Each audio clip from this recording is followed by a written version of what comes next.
Fight for Rights, Lecture 2 Summary. Again, this is just a short video to introduce you to some of the main themes of the lecture, but you should go to the main lecture to understand the fuller context.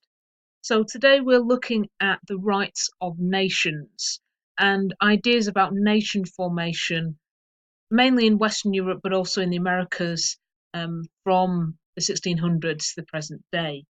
And we start with a slide that you saw last time in the previous lecture about divine right and the the fact that absolutism, divine right, was a predominant ruling ideology in Europe from the Middle Ages through the early modern period. The fact that the monarch is the main ruler of states, that he's chosen by God, and that he has all control over power. But in this module, we're starting from revolutions. We're starting from challenges to those ideas about who has the right to power. And the American Revolution is the first attempt in modern history to start a nation from scratch. And there's various schools of thought, various historical debates about how long had the Americans been thinking about independence from the British and the British monarchical rule. Although note that Britain had a constitutional monarchy, it wasn't an absolutist monarchy, despite what the Americans were claiming. Was the American Revolution a long-term project, a stretching back of what became known as manifest destiny of Americans to create their own country, or was it a result of short-term circumstances? And as we'll see in the lecture, actually the circumstances around the American War and the Declaration of Independence were very short-term. At heart, it was about taxation and the popularisation of the slogan "No taxation without representation." The rights that the American colonists were claiming were the rights to be represented in Parliament to determine their own taxes. And it's only by the resistance of the British to giving them those rights that they start to develop the idea that they can be independent, they do not need the British monarchy and the British Parliament as their ruling structure. But it's short term, it happens during the process of the American War.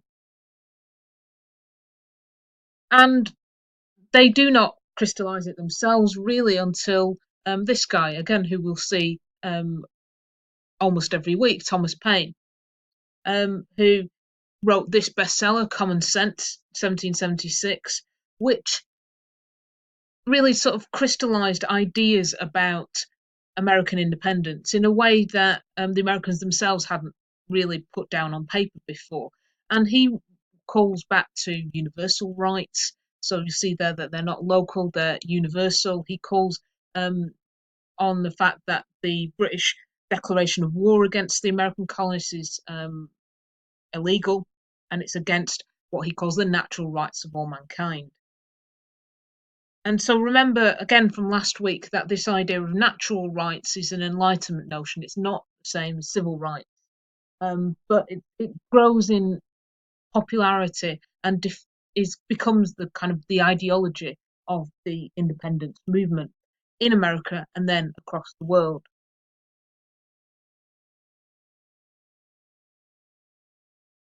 Paine's ideas about rights became encapsulated in the Declaration of Independence, the first drafts of which were prepared by Thomas Jefferson in June 1776. And you see in the language of the American Declaration of Independence, they use this word rights, certain unalienable rights. Again, they're referring to an idea about natural rights, and that governments, it declares, are instituted among men, deriving their just powers from the consent of the governed. So their powers are not given by God, the powers aren't given by the monarch, they're given by popular consent. And it talks about the rights of the people as well. So these are very powerful ideas, but not all the American revolutionaries agree on who has the power, who is the people. And therefore, the Bill of Rights of the US Constitution isn't formally ratified until 1791. The next major declaration that's important in our period is the Declaration of the Rights of Man and Citizen by the French Revolution. So again, this is talking about rights. It's explicitly using that word rights in the title. And again, it's a revolt against what they regard as a despotic monarchy. And the American influence is crucial in this. No revolutions, indeed, no national political events occur in a vacuum or isolation from global influences. So, Thomas Jefferson, the architect of the Declaration of American Independence, is in Paris in 1789, and he helps the French political delegates think about what their rights are. And um, his friend, the Marquis de Lafayette, draws up the French Declaration in 1789. But unlike the American Declaration, the Declaration of the Rights of Man does not mention the king, the nobility, or the church. So the contrast between the two is that whereas the American Declaration is all about what the British monarch did to them and how it's essentially a set of grievances. The French have already drawn up their grievances, and this is much more of a universal, forward-looking document about the rights that they believe they have, that are natural, inalienable, and sacred. They claim. So the French Declaration is infused with a universal sense of humanhood, or at least manhood, as much as it is about the nation and its relationship with any form of monarchy.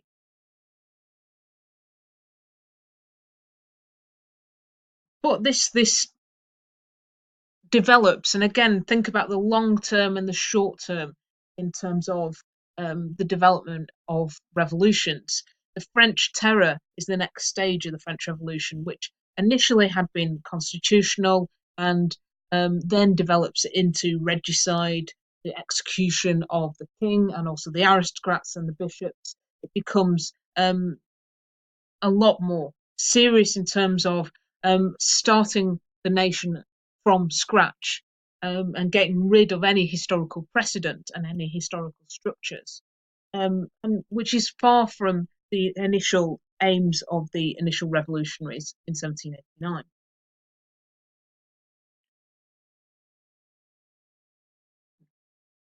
The other main declaration that we'll be looking at is the Declaration of the Society of United Irishmen. And Ireland is where Paine's ideas really take hold, much more so in Britain, which reacts very strongly against the idea of revolution, of getting rid of historical precedent.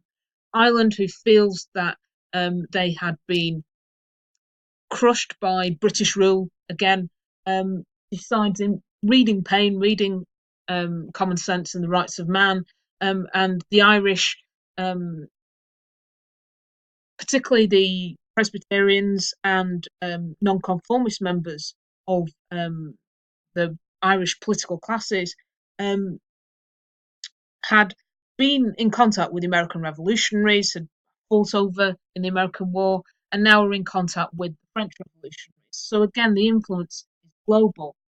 And they issued declarations about their state of politics. So the United Irishmen of Belfast, the First Society, declares we have no national government, we are ruled by Englishmen. There's certainly much more of a sense about being Irish in their declarations than the Americans declared about American, or even the French declared about being French.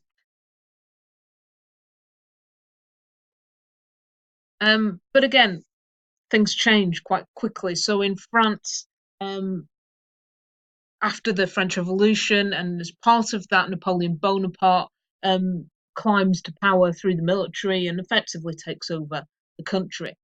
And he attempts to assert his control over other nations by replacing their leaders with his own family. So he's essentially sets up a new French empire, creating new entities such as the Duchy of Warsaw and the Kingdom of Italy.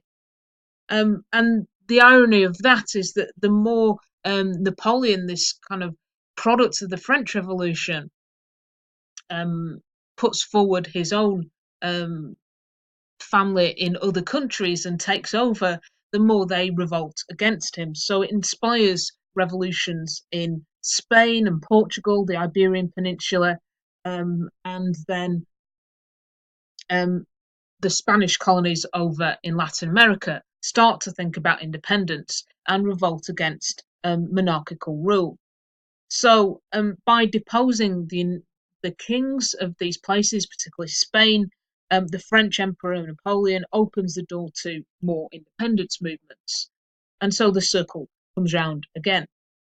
And we'll look in particular at the role of Simon Bolivar in, particularly in the Spanish Americas, and how it seems to crystallize again about around sort of strong military leaders who declare independence. But Bolivar, who liberates Bolivia, Panama, Colombia, Ecuador, Peru, Venezuela, was speaking the language of nationalism as well as natural rights. Um, and again, we see in the 19th century growing idea about national identity and the nation state. The French are continually having revolutions. They have further revolutions to get rid of their monarchs again in 1830 and again in 1848. And there's revolutions across Europe in 1848. And nationalism starts to move as an ideology away from the kind of left wing radical ideas about independence towards right wing political spectrum, towards nationalism of exclusion. So rather than a nationalism of independence, it becomes a nationalism associated with the nation state, and moves away from the idea of universality and political rights. So the most famous in Europe are the Italian Risorgimento between 1815 and 1871, and German unification in 1871. And the language of individual rights plays actually very little role in this. Nationalism starts to coalesce around ideas around the territory, about being enforced by violence, and ideas about who is legitimate and who's not. And Max Weber, the philosopher and historian and theorist, came up with these ideas in the midst of that, this idea of the nation state. So, together with this nation state, we have ideas about race, Jewish people, women. All these people are excluded. So the irony of today's topic is that the more that the inspiration of the French Revolution and independence movements creates new nations, the stronger nationalism becomes in the 19th century, and it starts to define itself and justify itself through excluding other types of rights, particularly around race, and denying the rights of Jewish people in particular. And we also see the rise of empire and the issue of empire in the 19th century, whereby imperial demands overtake the idea of human rights, civil rights, and political rights. So colonial powers become the main form of political rights in the 19th century. And this isn't really able to be challenged until after the First World War and then after the Second World War. So anti-colonial resistance only really is able to take hold, as we've seen last week with the Declaration of Human Rights in the UN, and new ideas about the rights of people to self-determination. So we again see another global expansion of ideas about independence and demands for independence. So the previous one had been inspired by the French Revolution, but then it's not backed by nationalism and imperialism. And then it's only from the 1940s onwards that decolonization is able to be seen as within the framework of human rights.